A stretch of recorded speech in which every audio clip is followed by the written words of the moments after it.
Hello everybody, today I want to share a really exciting video with you because that's an idea I've had for a month and now I'm finally doing it.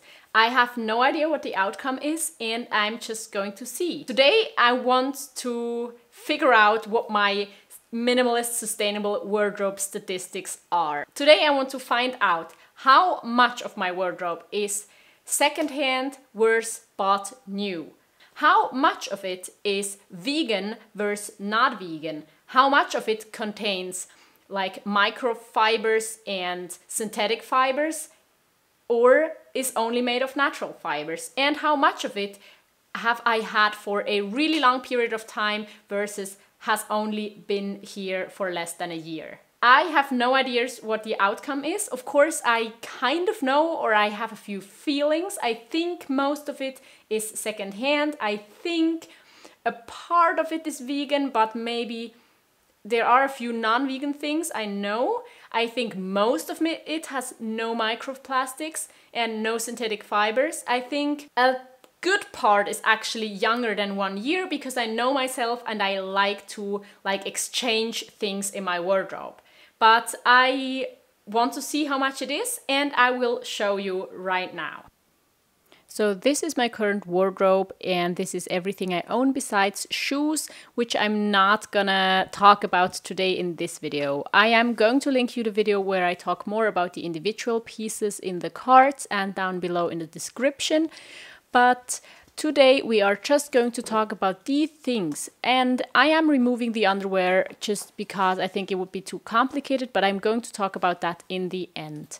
Today I'm focusing on the pieces. I'm calculating the percentages by pieces and not by weight again, because I think like that it's a lot easier and it just makes more sense to me. So let's get started. The first category we're going into is how many of my pieces have been bought new versus bought secondhand. And since not all of them fit in these two categories, I made a third category, which is the pieces I made myself. And the pieces I make myself are usually not made from new fabrics or threads, but again, I just made the third category. In general, I try to buy as much as I can secondhand. And if I buy things new, I try to buy them from ethical and sustainable companies. But also some of the pieces that are in my new pile are very, very old. So they are not fair fashion because they were just bought 10 years ago by my mom. So that is it. And you will see the percentages on the screen. So these are all the pieces that are bought new, secondhand, and made by myself. The next category we are going into is vegan pieces versus pieces that contain animal product. In general, I think it is okay to wear woolen things, for example, just because these fibers are such good fibers when it comes to giving warmth, when it comes to still being warm when it's wet, for example, when I sweat in them. And so I do not have a problem with them in general. It's just that I don't like buying them new. As you can see, the majority of my pieces are vegan. As long as the pieces that are not vegan are secondhand, I don't think I have a huge problem with them. And the sweater, for example, I knitted myself, but the wool is already about 30 to 50 years old just because I found it and it was laying around and nobody was using it. I do have a new woolen scarf that my boyfriend bought for me a few years ago. From now on, I try to buy vegan things if possible, but I also think, depending on how the animals are treated, it could still be okay to use newly made animal products if I can guarantee for myself that the animals have not been treated in any unfair way. So these are the percentages of things I have in my wardrobe that contain animal products versus the things that are vegan. The next category we are moving on to is synthetic fibers and natural fibers. And if you have been watching a lot of my videos, you already know that I am a huge fan of natural fibers and that I really try to keep the pieces that have synthetic fibers in them to a bare minimum. As well, you can also see that the things that have synthetic fibers are weatherproof things. And I know that recently a few brands have discovered methods to make natural fibers waterproof, but I don't know if they are as waterproof as polyester and other synthetic fibers and coatings. So I am okay with having these also just because they are 10 years old.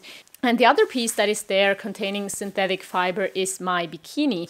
And that is a really old bikini. But if I'm going to buy a new one soon, and I really have to do that, I am making sure that I'm buying one from recycled polyester or just a secondhand bikini in general. And the gloves, I just think, have a synthetic layer, which I don't like. But again, they were secondhand, so I couldn't really do anything about it.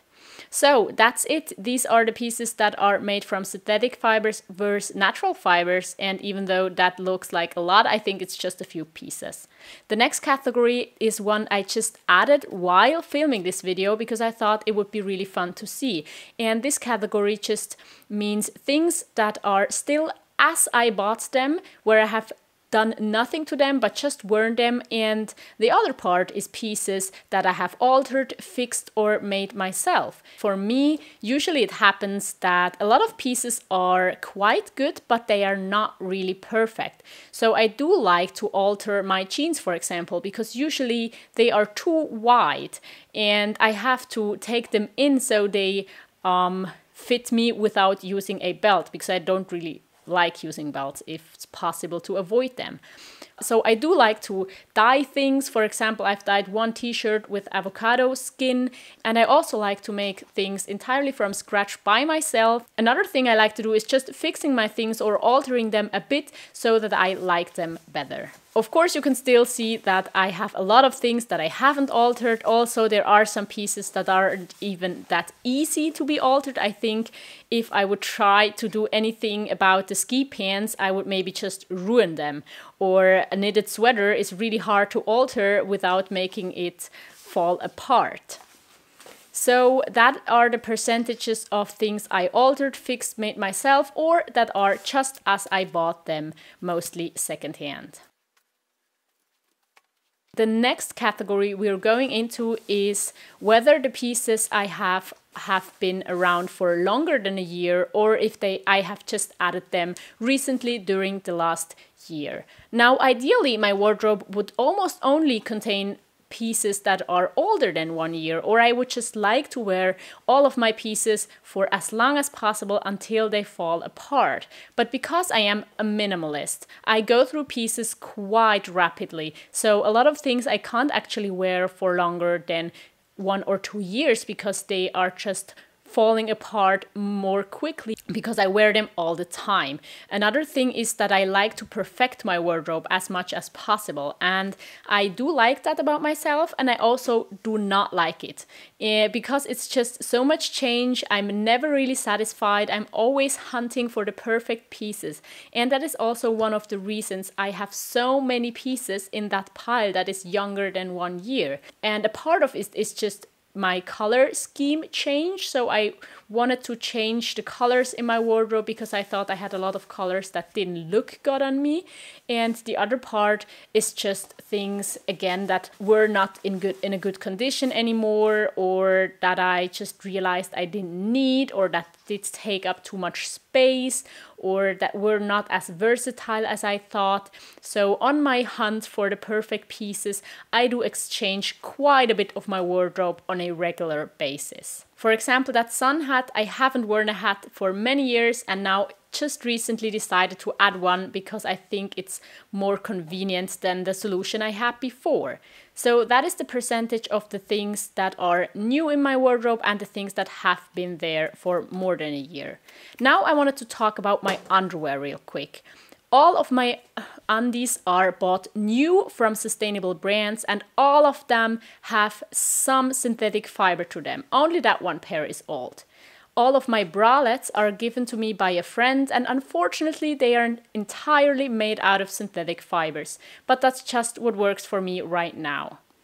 These woolen underpants are very old, bought by my mom when I was still a teenager, and for my socks, the thicker ones are knitted by myself with a blend out of wool and synthetic fibers, and the other ones are all secondhand.